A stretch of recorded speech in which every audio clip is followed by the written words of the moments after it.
On Tuesday evening, Hudson County TV went to the Union City semi-weekly Board of Commissioners meeting. The beginning of the meeting had City Clerk William Sanande announce that Union City will receive $650,000 from the State Transportation Trust Fund, according to a letter from Governor Christie to Mayor Brian Stack. We have one item that's not listed on the agenda. It's a communication to the board. It's a letter from Governor Christie to Mayor Stack. The relevant portion reads, I am pleased to inform you that Union City will receive an allotment of $650,000 from the Transportation Trust Fund for West Street, Section 3. These funds are provided through the Local Aid Infrastructure Fund program.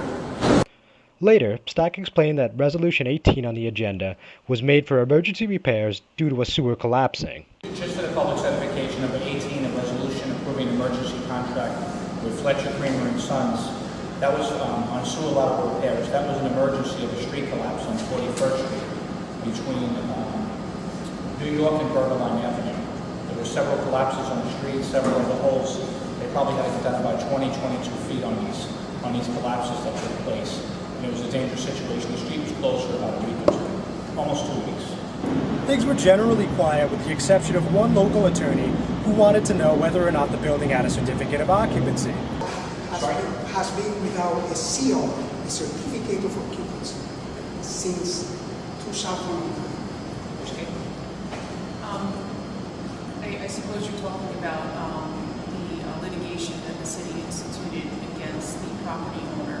I'm not speaking about litigation. Well, first allow the Corporation Counsel to finish. Yeah, but it's 5 That's minutes. usually the way it works. You speak and then someone finishes. It's 5 minutes that she's going to take a long time. I want to have the answer directly. Is there a CO in this building? Yes or no? And the Corporation Counsel will give you the answer the way she sees fit.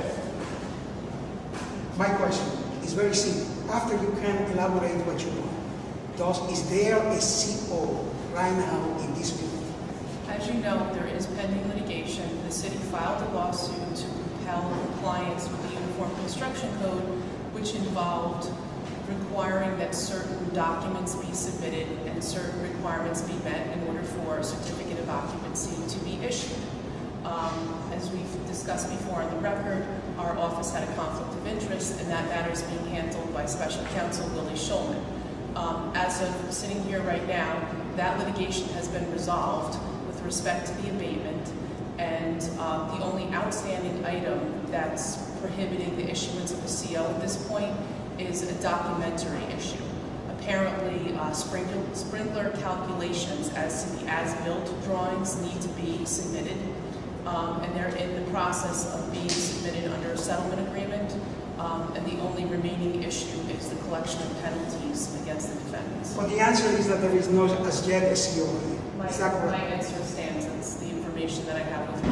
I'm John Heides with Hudson County TV. For more information, log on to HudsonCountyTV.com.